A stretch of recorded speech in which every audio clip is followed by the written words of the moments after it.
నేను ఈరోజు టమాటా పప్పు చేయబోతున్నాను. ముందుగా ప్యాన్ పెట్టుకొని ఆయిల్ పోసుకోండి. ఉల్లిపాయ, పసుపు, పచ్చిమిర్చి, జీలకర్ర బాగా ఫ్రై అయ్యాక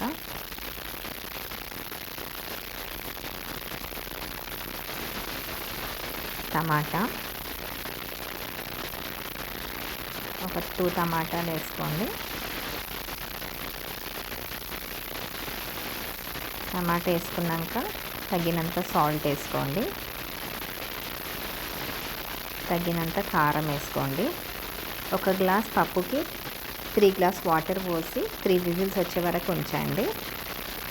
3 విజిల్స్ వచ్చాక ఒక చిన్న ప్యాన్ తీసుకొని ఆయిల్ పోసి